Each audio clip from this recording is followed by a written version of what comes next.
Hello, everybody, and Fire Force Season 3, Episode 7 just dropped. And we have a show for you, as VeggieTales would say. Oh my gosh, this one, we dropped some lore today. We understand so much more about the sisters, and it looks like Obi's finally safe. Let's go! Moonlight Mask, definitely not Benimaru, saved the entirety of Fire Force 8. Got him out of there just in the nick of time. Everyone was about to gang up because Arthur was down and there was really nobody to save all of Company 8. Last episode we saw that. Oh, man, I'm so glad Moonlight Mask showed up. And then used all the same moves Benimaru had. Yeah, the flash attacks. Oh my gosh, this looks so cool. I was like, that's got to at least hurt Dragon, but Dragon's just like, were you swatting a fly? most most degrading thing to say.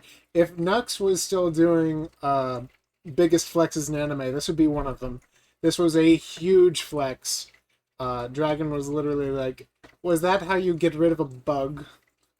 It's so cute, so cute. And then he does Gecko, which I think Dragon here is preparing for an attack.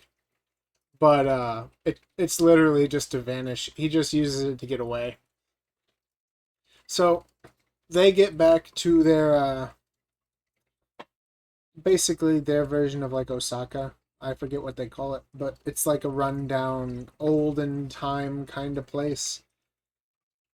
And them and Obi are discussing what's going on. They basically are informed about what's going on with the evangelist, not the evangelicals, the evangelist and the Tokyo Empire and the Holy Soul Temple, which is basically the Tokyo Empire, but like the religious aspect of it.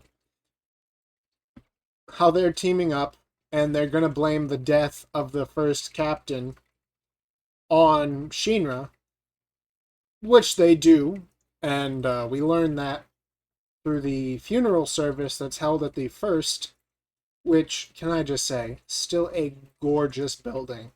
Like, I love the way they animate this. It looks like what you would expect in an isekai, like a kingdom. This is where the king lives, but it's like a place dedicated to God, so it makes sense it would be like that, right? But I'm glad that even so far in the future, that apocalypses have happened, they still build cathedrals like this. Very good. Of course, they still have little tiny houses like this for nuns. This is St. Raphael's Covenant, which we learn that two people from the first and the vice captain of the fifth are going to. Vice captain of the fifth, of course, she went there as a child. This is where she was raised. And this is what is left of it after the doppelgangers incident. And we'll get into this in a minute, but this episode drops some lore about this place. At this point, we were basically going over all the stuff that happened when she was a child.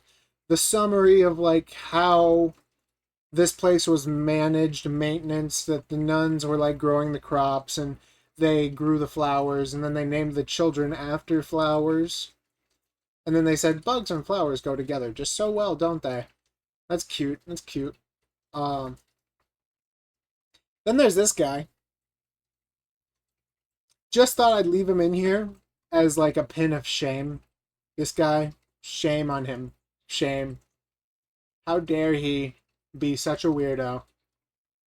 Anyway, not important.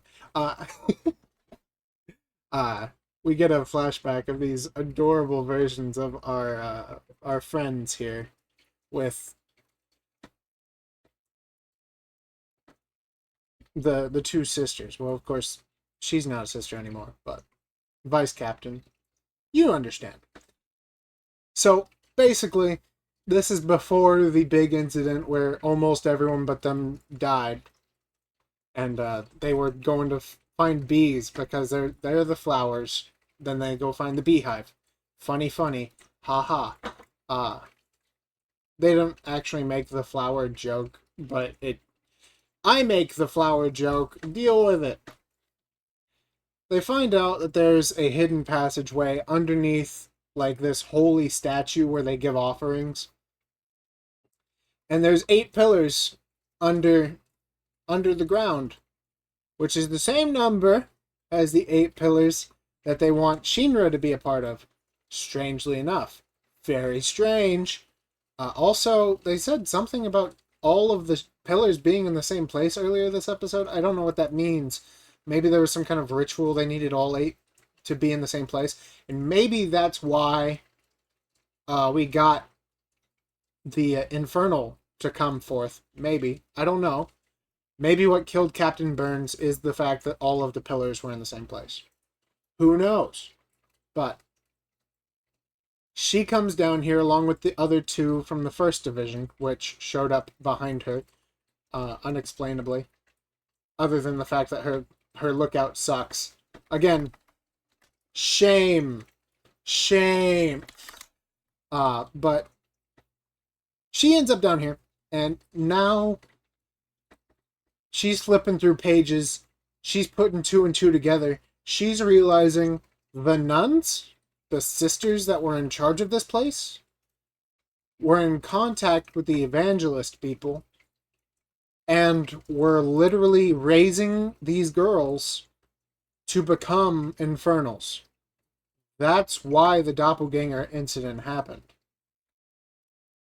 At least that's what she seems to be putting together. And then while she's figuring all this out, someone comes up and scolds her for reading. And it's the sister who stopped them from playing with the beehive. Strangely, almost looking the exact same age. Granted, she had wrinkles in the past and she has wrinkles now. It doesn't mean she's the same age. And really, we only have a couple of voice lines to work off here to understand anything. Something about, oh, so you remember the name Sister Sumire. That rubs me the wrong way. Like, she has multiple names, and this is just the name she remembers. Or maybe there's some kind of time-altering ability where she actually had a different name for, like, each person. I don't understand how that would work, but maybe. I mean, like, heat and time have been related before with Shinra's little brother, so maybe it's not completely out of possibilities. But it's interesting, because she's still alive, and she's here, so she knows about this, and the 5th vice captain seems to be putting stuff together that I imagine she has some reason to believe why it's all fitting, because it would be really anticlimactic for her to just be like, oh, it actually means nothing of what I thought it meant. That's fine. If the next episode starts off like that, I'll be upset. But this is all pretty huge news. I'd be pretty surprised. My dog is eating. If she doesn't come out and just, like, whack these guys, because she has, like, super strong firepower, actually. But what do you guys think? Go ahead and leave your thoughts in the comments down below. Go ahead and like and subscribe if you like this kind of content, and hit that bell icon so you get notified for when things upload, because I upload just a little bit after the show comes out, so you'll always get a notification for when Crunchyroll has its next anime. Anyway, until the next episode, I will see you guys next time, and have a blessed day. And while you're here, go ahead and check out this video to see what you might have missed.